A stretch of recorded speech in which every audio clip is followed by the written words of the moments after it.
You're watching All to Play For, brought to you by Joe and Coral. I'm here with my guy, Mr. Joe Cole. JC, how you doing, boss? How are you, buddy? You all right? Mate, I'm very good. Joe, one thing I need to get to first and foremost, right? My guy, my G, Joe Cole, the actor. Bro, that new advert of you, mate, you're smashing it. I'm like watching that advert and I'm thinking, where am I getting this guy in King Gary? Mate, I would love that. Do you know what? I really enjoyed it. I've purposely throughout my career, I didn't really like the media and the advertising stuff, but I loved it, mate. I absolutely loved it. I enjoyed it.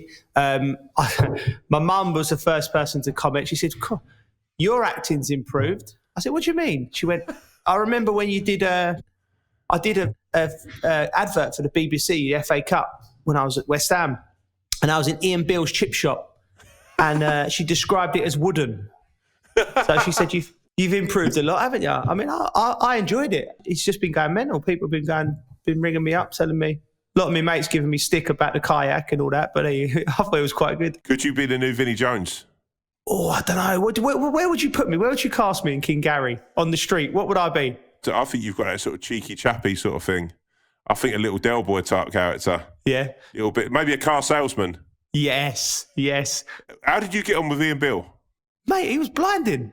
I loved him. Do you know what I found on the set of EastEnders, right? So obviously I watched it. You know, everyone back in the 80s and 90s watched it. And when you go on it, it's like everything's like 3/4 the size who've been on there. I couldn't believe it. I felt like a giant big man. I felt like how you must feel walking into a normal room. I was like, that's just my life, Joe. It's just because it's all made for TV, ain't it? It was brilliant. And the chip shop like obviously Gulliver. isn't real, because I was expecting to go in and get a cod and chips or something after me acting. But I played in one of those celebrity games. I played with Ian Beale, right?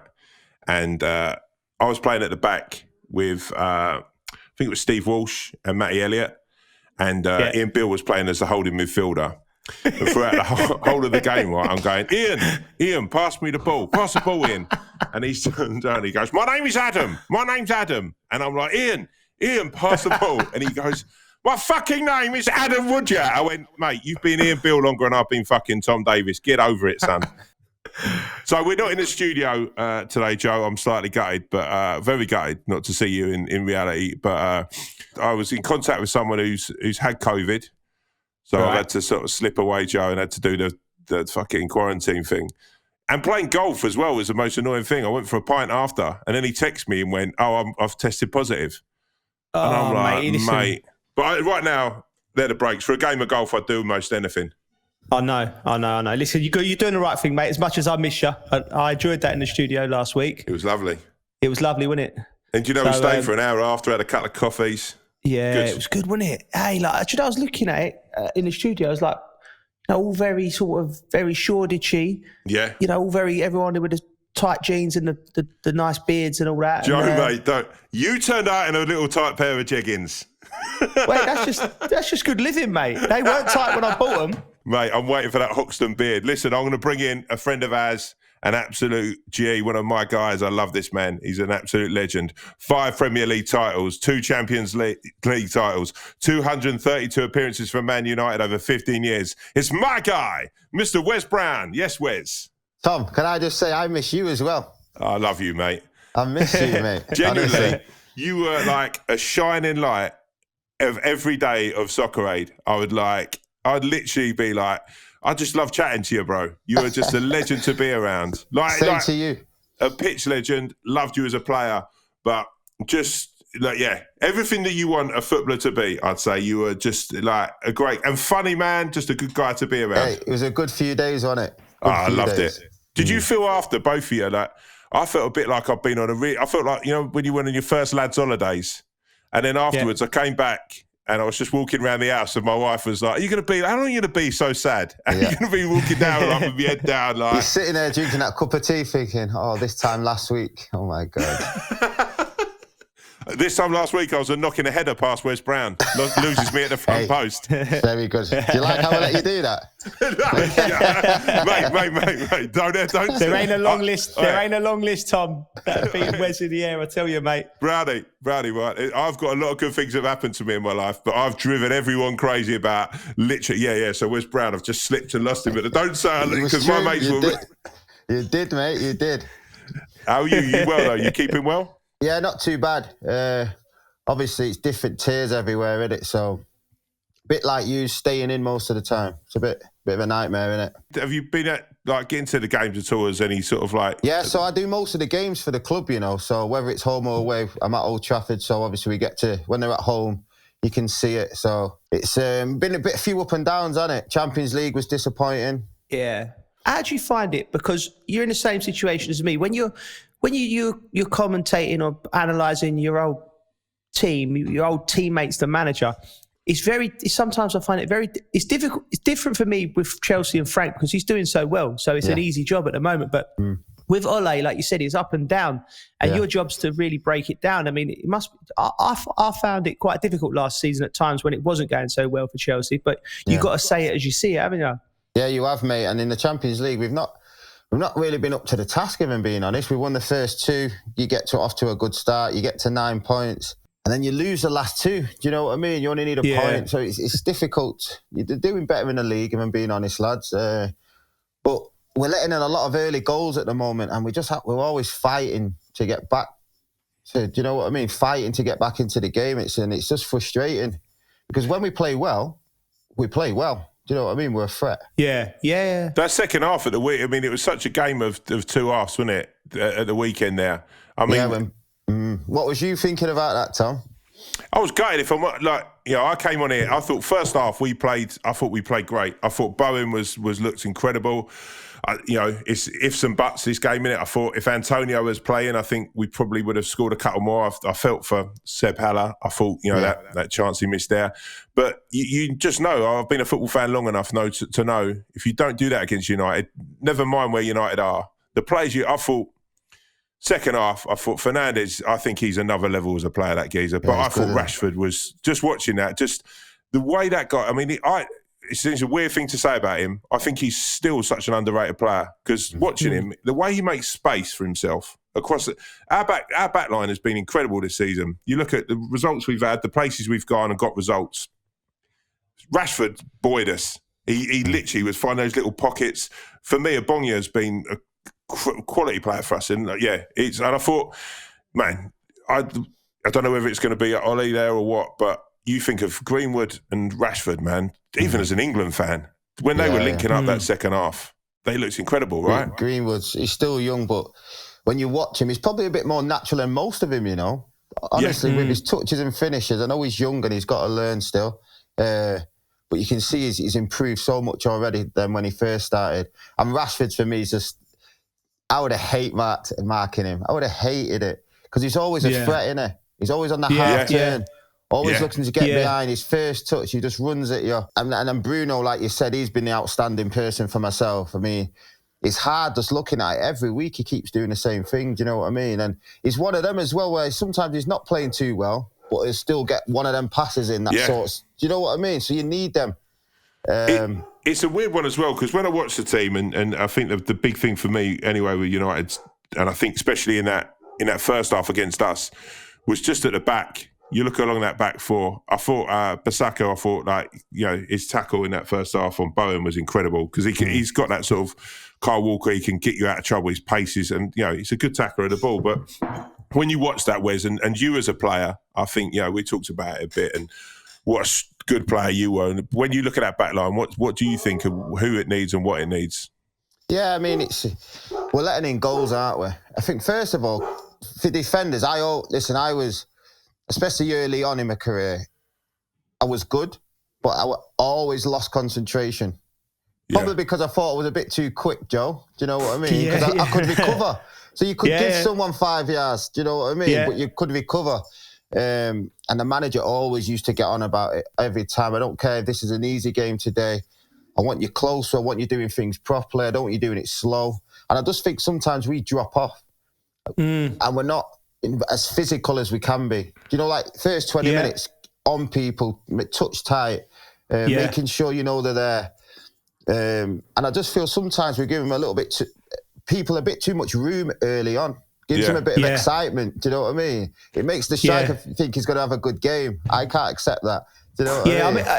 I think historically with Man United, you've always because you've always had great defenders, yourself, Vidic, Ferdinand, Evra, like great Gary Neville, Philip Neville, like all great players. So I always found when we played against you, you was comfortable because you was all good. You was comfortable leaving you 1-on-1. But I think this United team, Wes, I don't know what you think, but I think when they play McTominay and Fred in there, they need to have two in front of them at the moment. They need a bit of looking after, like the two holding midfielders. Yeah. You've got the front boys that can score goals. But, you know, traditionally United were like that, so exciting, weren't they? And you threw the boys forward and you boys would just deal with it. Let's talk about that 2007-2008 season between you both. Like, Wes, you were a fixture of the United side like that year, right? And your Champions League final, you played against each other, right? Joe, how was that playing against Wes? Yeah, listen, like Wes was always a nightmare to play. Wes is a proper defender, like, you know he's talking about he liked to be aggressive, mate, and he was so aggressive. Like there wasn't many times actually we played directly against him because, you know, Wes played sometimes central defence and then sometimes right back. I played for Chelsea predominantly on the right and for West Ham predominantly centre mid. So but playing against him. And in that Champions League final, he actually put a cross in for Ronaldo's goal, right? So we're working on all week, you know, listen, Tevez, Rooney, Ronaldo, Scholes, and you sort of like, right, Wes is there, right back. And it was Wes that done a bit, just dropped it over on Ronaldo's head, and he just back 1-0 down after 20 minutes. Do you know that was that's the plan, quality Joe? they had. That was the plan. Mate. I'm telling you, mate. Was that the plan, genuinely, Brownie? Is that what tactic does? Everyone's going to be tight. 2 on Ronaldo, 1 on Tevez, maybe 2 on Rooney. Got to get to Scholes quick.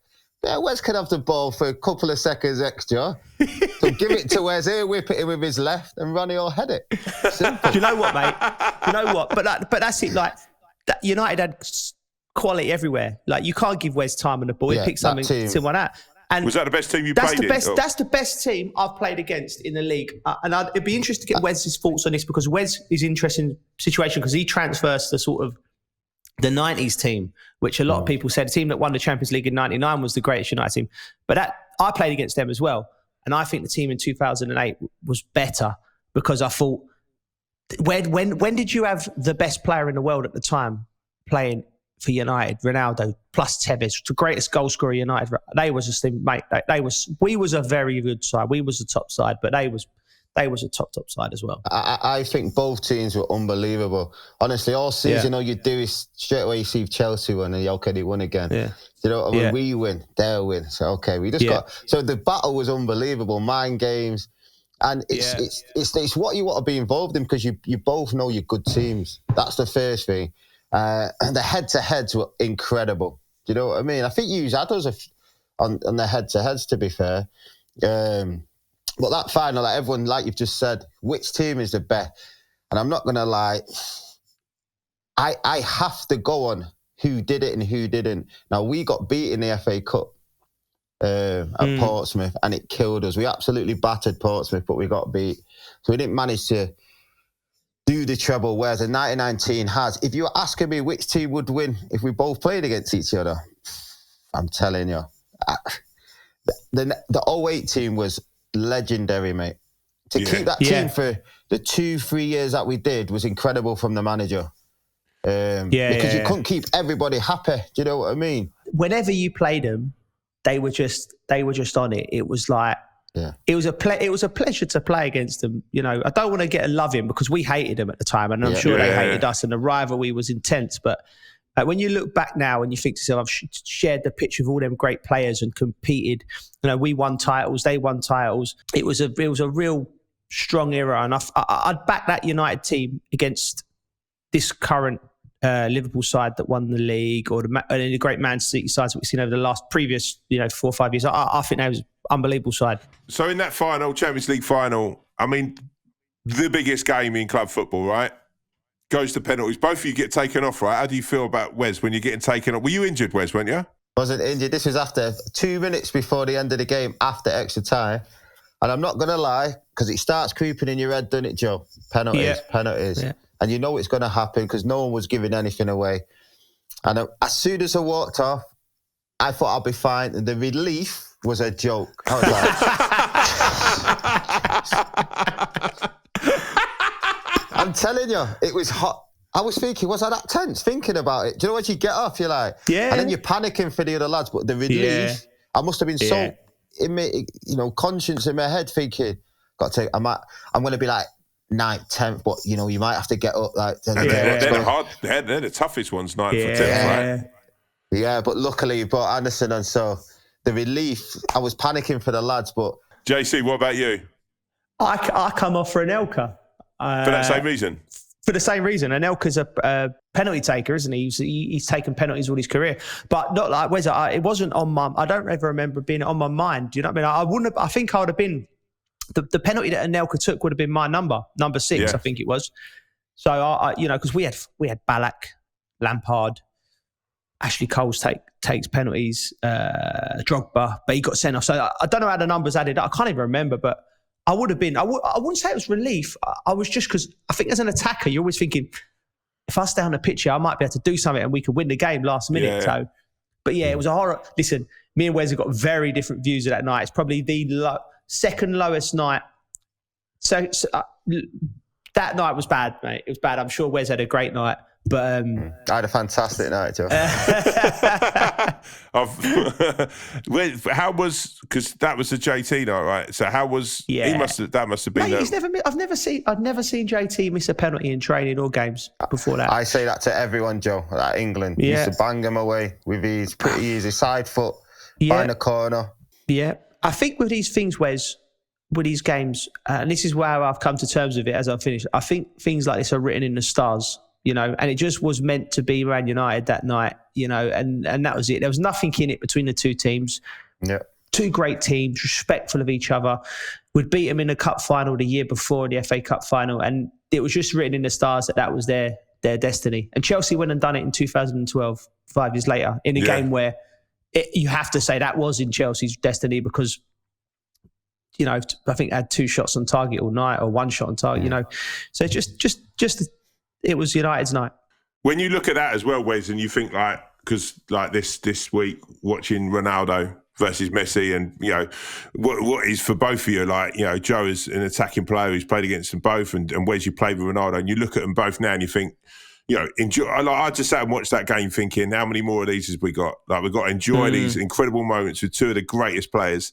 How was that, though, when Ronaldo first signed, Wes? Do you remember, him first coming to the team? What was he like as a guy? Yeah, I think I was one of the first ones to meet him, to be fair. He had some weird jumper on. He wasn't as big, some weird hairstyle.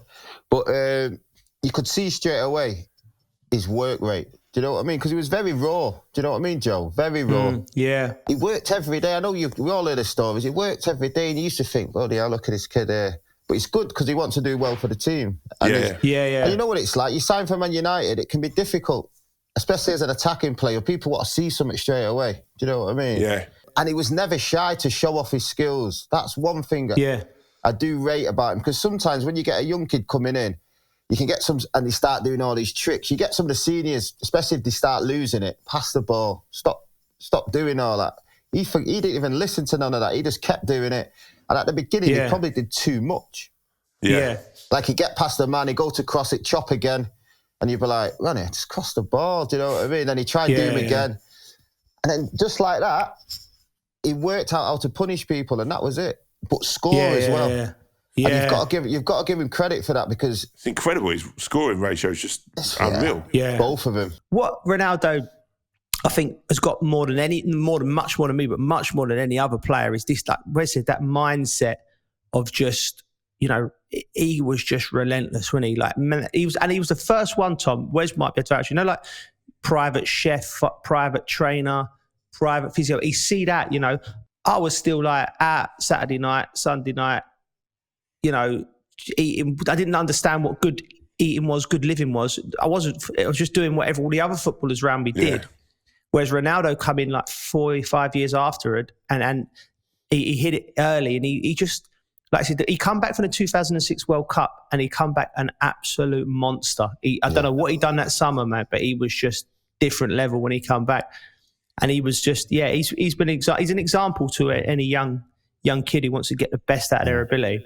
When you watched him, Wes, did you think at that point when he came through, and the list is long of the legends you've played with, do you know what I mean? And me and you talked about it for a long time when we were at soccer. But did you look at Ronaldo from that? What point did you look at him and think this guy could go on to be the best player in the world?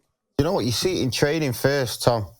And what I mean by that is when you've got sort of our standard players, and when you know what it's like, Joe, when you train, everything's rapid, it's quick. Yeah. And nothing's slow in training. It's all like because you take that into the game and teams can't handle with it.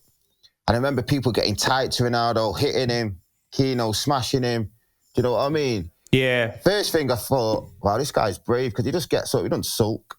He just get up and they do the same thing again. Yeah. At the same pace, same speed. So after a few weeks or a few months, you're like, yeah, I like this guy. Do you know what I mean? Because he's not bothered. Me tackling him hasn't fazed him at all. He's doing the same thing again. He's still turning, looking at me and attacking me. Now, they're the sort of players you want on your pitch, you know what I mean? But he must have had this mindset where it doesn't matter how many times I go down, I'm just going to I've got to keep going, Yeah. And that's what you got to love about him.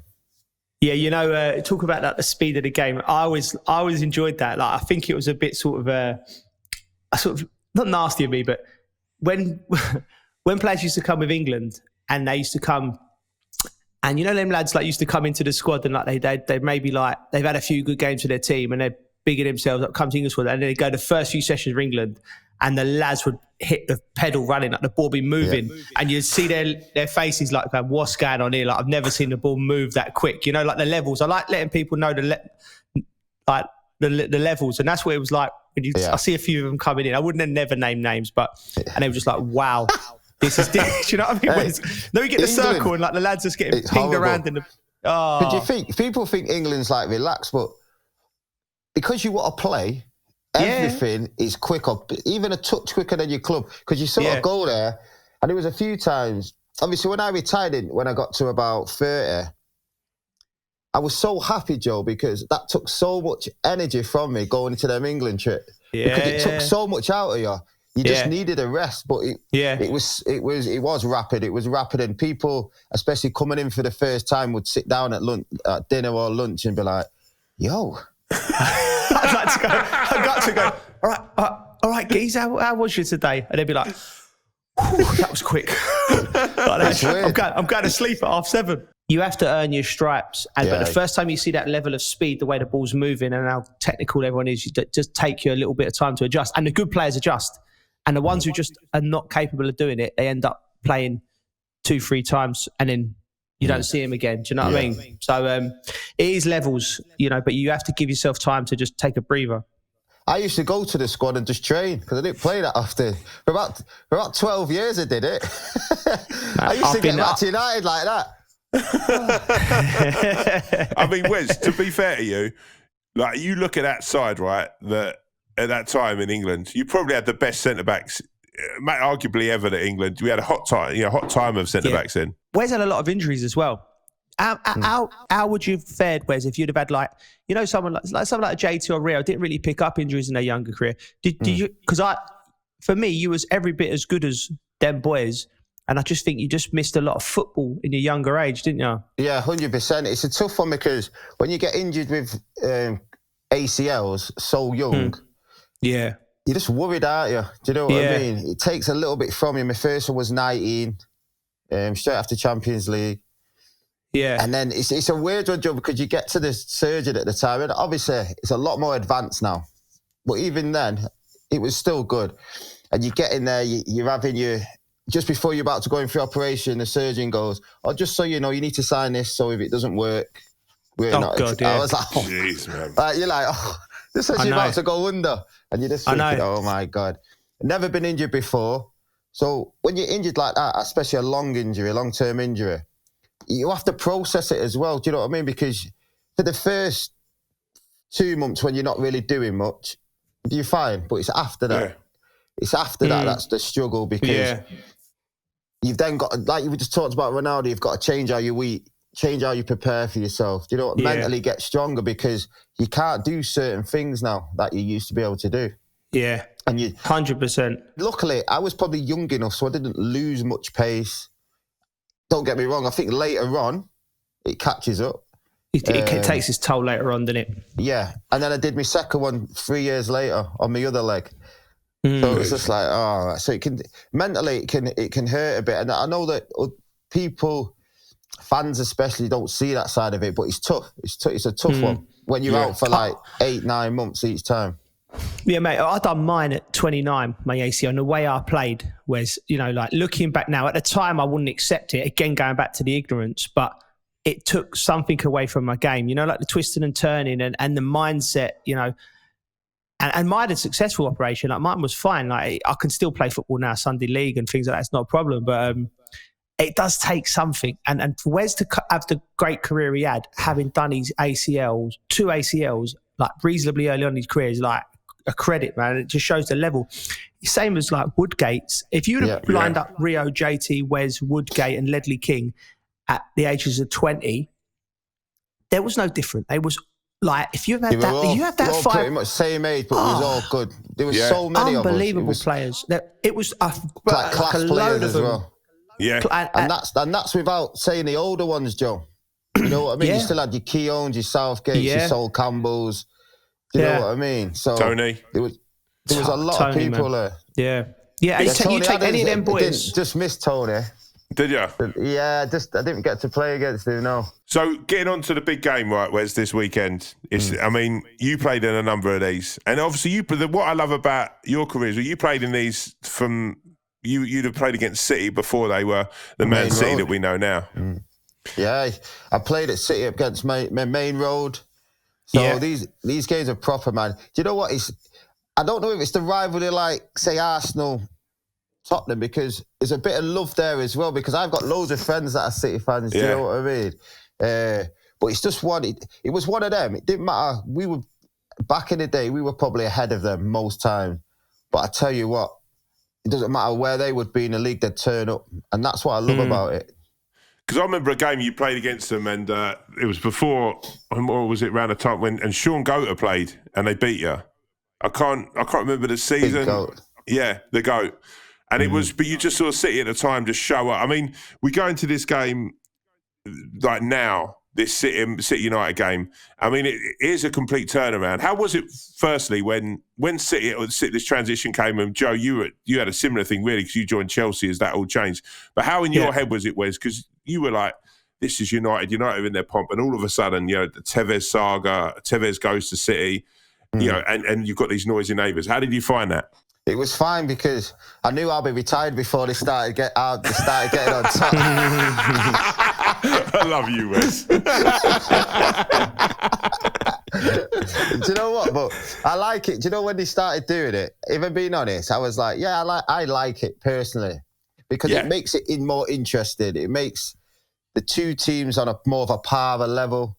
Do you know what I mean? So the games are going to be better. There's going to be more talk about it. Playing in one of them, I would have loved it. Yeah. You know what I mean? What's it like, I sort of just missed when they got really good. I know Tevez went, but then I moved. I left and I went to Sunderland. So I missed the sort of really big games, you know what I mean? And that season, especially when City won the league. Yeah. On the last day, you all know about that one. United actually played Sunderland that day. Yeah. Finished about 2 minutes before. So at that time, they were actually winning the league. So we were there. So that's the day I knew, like, this is just, it's got proper now. Talking of like young players and like looking at this Manchester derby, Wes, like personally, like as soon as I see Paul Pogba against West Ham, I'm like, I had a bet on straight away. I knew he was going to score, because he always scores against. He just does against us. But I thought, I mean, the goal, whatever we say about that we're not going to get into that, because I've cried my tears. But the finish was something else. And Paul Pogba, for me, a couple of years ago, I went and watched him for France when Payet was playing and they won that year, and incredible. I was lucky enough to go and watch that side, and watching him in that game for France, he run things. He was just incredible. Like, was he a young player? He'd have been a young player, wouldn't he, when you were there? Yeah, he was there when I was there. Brilliant, he was. You know, this young, big, tall, strong lad, had great feet, good going forward. You know, good. He had a good ability to see passes, and normally when you see a young lad like that, they don't have everything at once. Do you know what I mean? Yeah. But he had pretty much a bit of everything. Yeah. And it was a bit sad really, because he just started training with us before he left to go Juventus. Now, when you look at it, and like it's come out this week, his agent, as agents tend to, saying he wants to leave, he wants to go.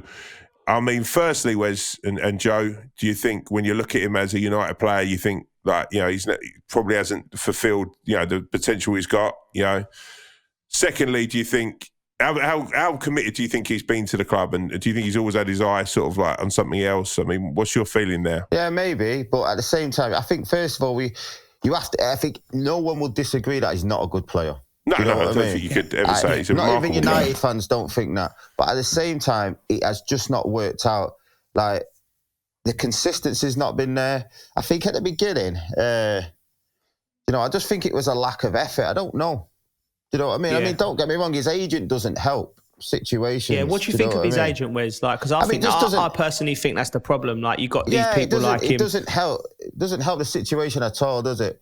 Because them sort of things, as you know, Joe, should be behind closed doors, regardless. You know what I mean? Because everyone will just get on it. The press get on it, and then the questions are all about that. And listen, we all know Paul Pogba is a massive name in football, world football. You know what I mean? And that's why this is happening. But at the same time, sometimes you just got to get your head down and get into it. You know what? You know what I mean? You've got to work, especially things that you're not in a team. And listen, he doesn't necessarily start now, but when he comes on, he plays well. So you're half thinking, maybe if he gets back on it, he'll be starting again. Do you know what I mean? But yeah. I mean, but, do you know what would have been interesting, Wes? Like, in this era, like having Fergie. I'd love to see Fergie in that Raiola in an interview, like a negotiations with Paul. Imagine that. That would be TV gold. Imagine that documentary. I would buy a ticket. You know what I mean? Because this is this new breed of super agent that are just like, it's just, like, you see him on the radio and on the thing. Do you know what I mean? And you're like, it's heartbreaking, because Paul Pogba, you know, I don't know the lad. You hear good things about him as a lad. He's a nice lad. He's a nice lad. Sweet kid, sweet guy. And then there's this storm being whipped up around him all the time, and you just want to grab him. If I was manager, I want to get him and just say, listen, just put all that to the side. Yeah. Training starts at 10:30 till 12:30 every day. Apply yourself right. Do that right. How you live is how you live. Come Saturday at 3:00, you be on it. Because if you're on it, you're one of the best midfielders in the world. And then gradually, as the months and weeks will go on, he'll establish himself, he'll get stronger, and then he'll start performing. And he could have been a United great. He could have stood shoulder to shoulder with all of the boys that Wes played with because of his ability. But I just think he's got this perpetual thing behind him with his agent, just causing aggro. You know, with the constant, the goal is always to make more money. You know what I mean? Yeah. And how much more money does he need? It seems like. Yeah, that's what it seems like. I mean, Paul could have easily come here, cracked down. And I know, don't get me wrong, like we've just talked about, there's all other things that go on in football now. Yeah. A lot of the lads, social media, what they do outside. Listen, that's all part and parcel of football. It always has been. It's just got a little bit different. Do you know what I mean? Yeah. But Paul I don't think gets any help when his agent comes out with things like that. Do you know what I mean? Because regardless how big in football you are, you can see the pressure there a little bit. Do you know what I mean? The clubs he's been linked with, and you can see like the odds, like just looking at the odds that Carlo have put out, Real Madrid at 9-4, Paris Saint-Germain like 4-1, Man City 25-1. That'd be a killer. I mean, for me, can I stop you there for a sorry? Can I stop you there? Right? Because I think that's important. Because if I'm on the board or a manager of any of them clubs, and he talks about Paul Pogba, I'm saying to you, the juice ain't worth the squeeze here. what happens after 6 months when his agent That's a hell of a eyes saying, Joe. another move? That's a Do you know hell what I of a mean? saying. Just dropping lyrical bombs every day. Mate, I tell you what, mate. Actor, poet, pundit. And my mindset is, we're sitting there, you look at all the things he does on the pitch, and it's unquestionable. He's he's a real talent. And you think, right, you try and build a team around a player like that because he's going to cost big money. Yeah. 6 months down the line, his agent eyes another move to PSG with another little lump of money in his pocket, and then the same things start. The manager leaves him out of a game just to give him a little G up, and then it becomes a big storm. It's like, what do you think he'll go, Wes? Wes, what do you think's going to happen there? Yeah, I think it's time's past, Tom. Do you know what I mean? And don't get me wrong, I think it'll have to be the right deal. But if he's not playing, listen, someone like Paul Pogba, who's not going to be playing every week in, week out, ultimately, he should, ask why not and probably want to leave anyway. Yeah. But you have to put it in perspective. Marketable people, he's still top 10. Yeah. Oh, yeah. Oh, it means top 5 as someone who's going to sell shirts for your club. Top five. So what I'm saying is he won't have a problem with the move. No.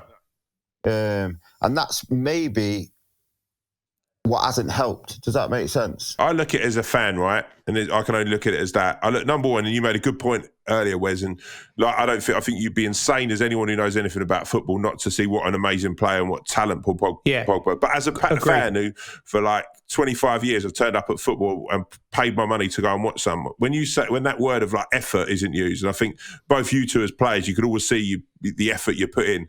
Does that infuriate you at all as an ex-pro? I don't think that's the issue. I don't think it's the effort. I think it's a mindset thing with Pogba. I think, like you said, I think that comes from being destabilised and unsettled. I just think my advice would be to him, he's an old enough lad now. He's an established world-class player. Yeah. Sit your agent down and say, listen, if you want to stay at United, say, listen, I agree with Rez. I think it's time's done. But whatever your next move, sit down and say, listen, I'll call you when I need a contract negotiation. Leave this to me and my team and go and be a leader in whatever dressing room you are and drive that team forward. Because he's got the ability to do that. But he's constantly, it seems like you said at the start of it, Tom, his eyes are looking sideways. He has 3 or 4 games, then he'd be like, oh, maybe I can go and play for Real Madrid. Just focus on your team. You're at Man United. That's an amazing place to play your football. Just concentrate on that. If you look back at the teams we've had, you've got class players. We'll talk about players, how they play first. We'll start with Becks, Giggsy, Scholes, Keane. We do that midfield there. Yeah. I'm telling you now, if they get any sort of ability, they would run harder. Yeah. More effort. They'd be getting in people's faces, even before Becks has tried to whip one in. Do you know what I mean? They make it concrete first that we're going to put more into this than use lot, and that's why we're going to win the game first of all. And then the class will come out, then the talent comes out. And I just think we lack a bit of that. So, Wes, if you want to see a bit of talent, mate, if you want to see something a little bit special, we've just got a little break now. And Joe Cole is going to do the Fan of the Year, Joe. You smashed it last week. You good to do? Big pressure, man. Every week, they give out £1,000 in prizes to a great fan. Shearer picks them. You can nominate someone or yourself at footballfanoftheyear.co.uk. And at the end of the year, the winners go into a draw for 10 grand. Sorted. You're watching All to Play For, brought to you by Joe and Coral. Right. Who's winning the league this season? Maybe the Toffees can continue their great form. Will the Blues benefit from German firepower? Will it be about a Belgian who can put a ball on a sixpence? How are the champions going to cope without him? Whatever happens, it's going to be exciting. No one knows football better than a Coral Football Better. Well done, JC. Incredible stuff again, mate. I tell you what, man, you're vastly becoming the best reader I know. It's big news, mate. That's big. I'm not even the best reader in my house. I'm about 3rd or 4th place. I've got a 10-year-old, an 8-year-old, and a 5-year-old. Right. Let's talk now. Everton and Chelsea. Big game. Everton wheels have sort of slightly come off. They're not. I thought early on. I think this season. I think it's going to be an incredible set. I think someone mad might win the league. I think it's going to be ups and downs. It feels like last couple of years, obviously, City, Liverpool, whatever.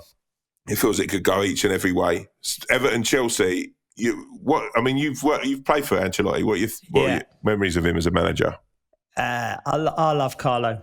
The first week he invited all the lads out for a meal in Chelsea, Italian meal.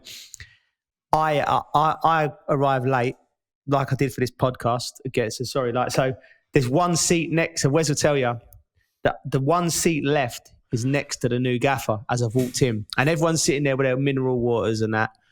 And I thought, sorry, I'm late. So I've gone and sat next to Carlo at the table. And it's nervous because the new gaffer, he's a legend, he's coming in. What's he like? And he's just handed me a little grappa, you know, the little Italian shots early on in the meal. So I thought, this is a test here, man. He's seeing if I'm a boozer or not. But I thought, I just have one night. And me and him have done the grappa, bang. Oh, the lad's looking like, what's going on here? By the end of we've done about a bottle of grappa, me and him, by the end of the meal.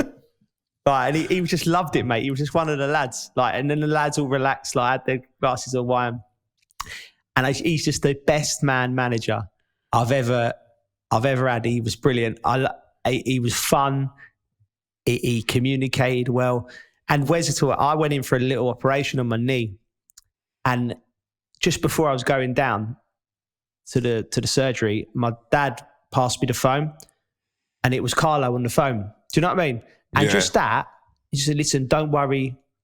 We'll wait for you. You're a good player. We you know what I mean? And just that was just like, I thought that was class, absolute class, because he took the time out. And it might seem like a little thing to people at home, but to have a manager take the time out when it's such a tough job, just to give you that ring just before you're going into surgery, don't worry. And I was like, you know what I mean? He's just a class act, absolute class. And he didn't play me all the time. I got back from my knee injury. We won the double that year. I played about 20, 30 games. I didn't get fit till November. Played me in the game at Old Trafford. I don't know, in 2010. I think Wes would have been playing.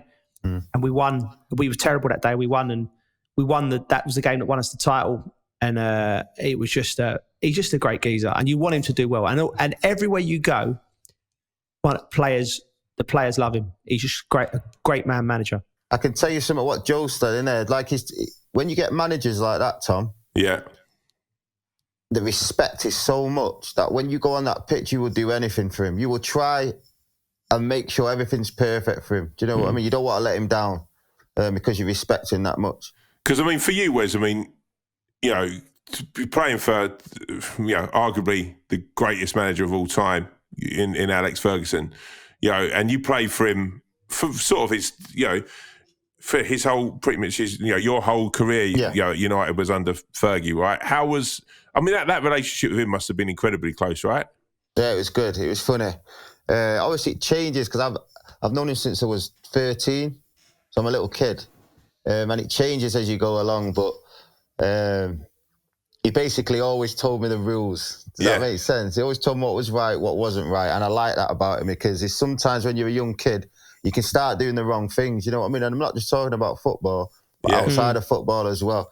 And he was always very good like that, even though you knew he was being serious. Because that, I mean, obviously we had the hairdryer, you already hear those things. And, when I was with you boys and chatting to Fletcher, Darren Fletcher, who is an absolute legend, man, that guy. And like, were you and him, was there like, because you and Fletch came through, I mean, you had his the originals class of 92, but I guess you two, were you around the same time, you and Fletch? Yeah, so I was the gaffer's son before Fletch come. Oh, yeah. Does that put pressure on? No, Fletch is the gaffer's son now, don't worry. He's Scottish, yeah.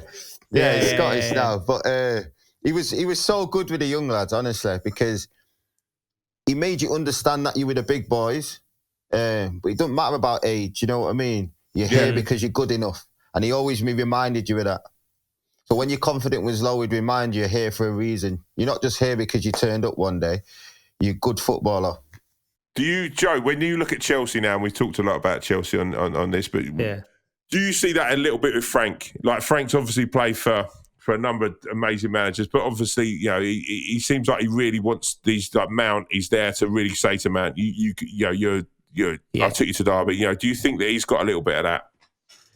Listen, Frank's top class. And when Frank got the job, Tom, and people talking about lack of experience, like what is experience, right? Because I was with Big Frankie's dad on Thursday night. He's got a pub in Wanstead. In chatting to him, Frank's been getting experience on football since he was in nappies. Yeah, you know what I mean. His dad was telling me stories about how he used to, to talk to him about the game as he was a kid. You know what I mean? So Frank is a football man, very much cut out the old school. He's managed Mason Mount fantastically. He's all of them young players fantastic. Frank, in 20 years' time, I firmly believe we'll be talking about Frank Lampard as a manager in the same way we're talking about your Jose's, your Fergies. I know that's premature in me saying that, and I'm putting myself on the line here by saying it. I think he will be a top manager. Some managers, like I remember I saw Sarri working and at Chelsea, because I was in the academy to train at the time, so I used to go over and watch him. And you talk about the warmness of Carlo Ancelotti and how Ferguson was not necessarily warmness, but he connected with his players. And you see Sarri, and there was such a disconnect with his players and the people around him. He was just a bit sort of arrogant. I think that's fair to say. He come across as that. Maybe he is, maybe he isn't. But, in terms of the people around him. But then I think Frank has got the mindset of like a Ferguson and Marie. He knows how to poke players in the right way. He knows when to be warm with players. I just think, and it's hard to quantify that as a skill attribute. You could do all the courses in the world, get as many licenses from as many different federations as you can. And I just think Frank's got that. I think he's got it. And I can see at Chelsea, similar to the way that I see it, United bred a certain type of player. Wes Brown, Fletcher, the class of 92.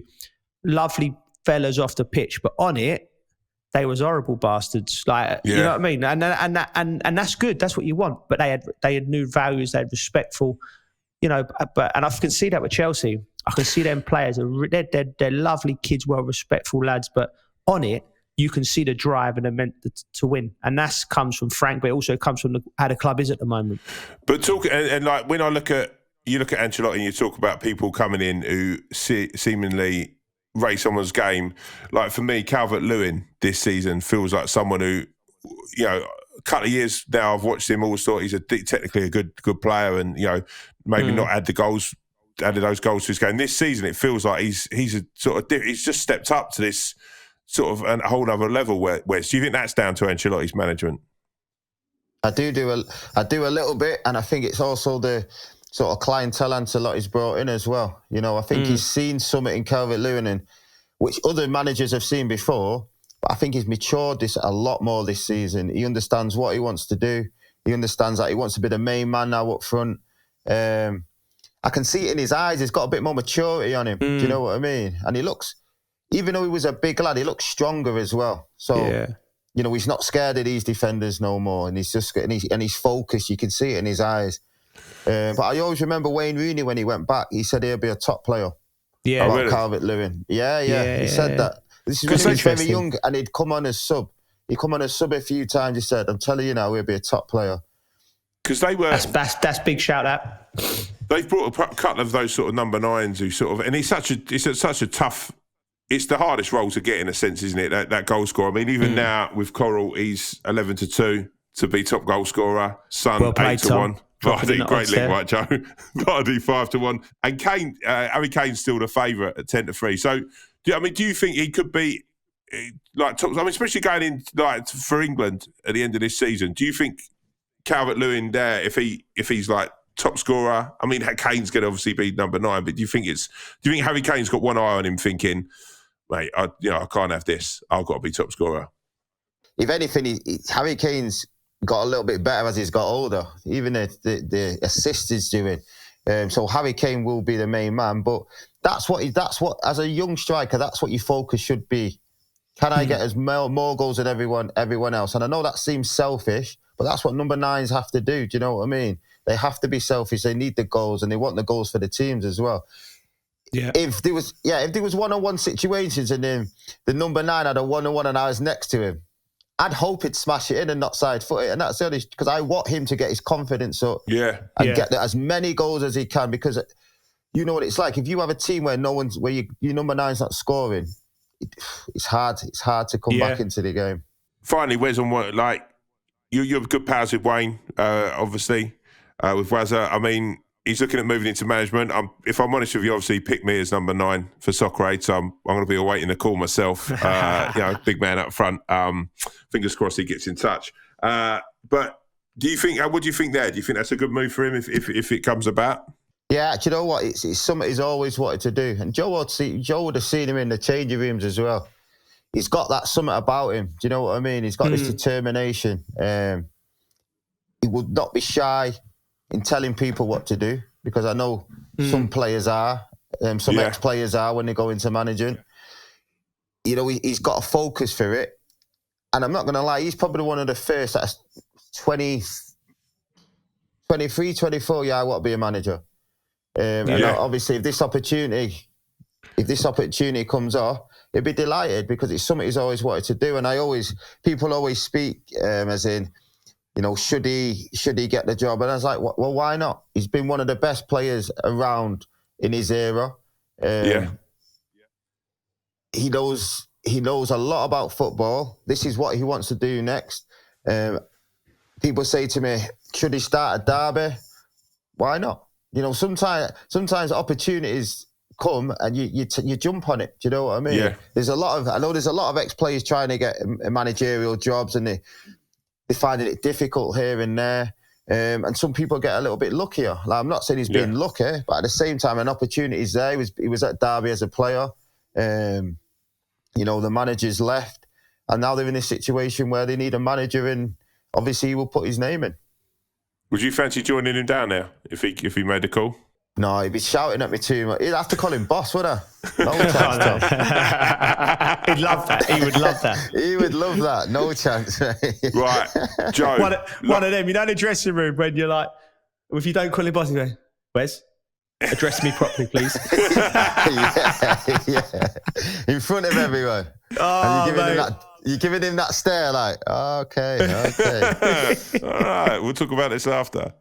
Right, Joe, last week we made predictions, and quite frankly, my friend, they were absolutely embarrassing. Yeah. We both picked West Ham. Obviously, we're not going to go over, with Wes on here, how that turned out. Yeah. I went draw, Arsenal, Spurs. You went Spurs, so you got that right. And we both went for Wolves versus Liverpool, which, again... So we've got Wes Brown. Jermaine Pennant did significantly better than both of us, by the way, so I'm not going to blow his trumpet too much. But, right, let's go. Yeah. Man United versus Man City. I've got to come to you first, Wes. What are we thinking? Win, lose, draw? I'm going to go draw. I'll tell you what, mate. If you don't make it as a football coach, you could be an incredible politician. Yeah, Thank you, Tom. You handled that very well, my friend. Joe? Man City. I think the train will start from here with Pep. I think Aguero's back. Man City, I'm going for. I've just got a weird inkling, and I'm going to be the guy who says Man United. Okay, that's interesting. I still don't rate that City defence 100%, and I just thought if Rashford's at him, Fernandes, I've just got a feeling. All right. Joe, I'm going to come to you for this one. Everton, Chelsea. Draw. And I think it'd be a good draw for Chelsea. I think Everton will be up there. I think Everton will take points off everyone this year. I think they're going to be there or thereabouts. Wes? I'm going to go Everton win. They've been on a little low, haven't they, Tom? Yeah. And I think this game is going to be at them a bit with how they started. And I just think, obviously, this would be the team playing against Chelsea, a good team to do it against. Man, I'm gonna go Chelsea. I think Frank has got something pretty special there. I think that they've just got that grit and determination to absolutely just. I think at the moment that train is fully running. I mean, again, I seem to be the kiss of death whenever I say anything like this. Finally, it's a little bit different. Newcastle, West Brom, Joe. God, Joe, you look like someone had just fed you up. Someone had just fed you up dog shit in a restaurant. Listen, it ain't. Your nose turned up. First of all, no disrespect, Newcastle fans, West Brom fans, we love you, but that won't be one for the purists. I'm going to go with Newcastle. Sorry, Newcastle. Go on, Wes. I'm going Newcastle, and I want Wilson to get a hat-trick because he's in my fantasy league. There you go. Yeah. Love Mate, that. we're in the same fantasy league, Wes. And we won't talk about that, will we, Tommy? No, we won't, my friend. I'm doing very well. I'm gonna go for Slavan. I'm gonna go a little bit of Wes Brom. I nearly called them Wes Brom then. Mr. Wes Brown, it's been an absolute honour having you on. You're genuinely one of the best characters in the game. You're an absolute gentleman, incredible player, and a fountain of knowledge on the game. So thank you for joining us, my friend. Yeah, Thank pleasure, you, Wes. Boys. Yeah, pleasure. Mate, Loved every second pleasure. of it. Joe, mate, what an incredible guest. Wes Brown, love the guy. An amazing guy to chat to about football, right? Yeah, mate, like a gentleman, absolute gentleman, top player.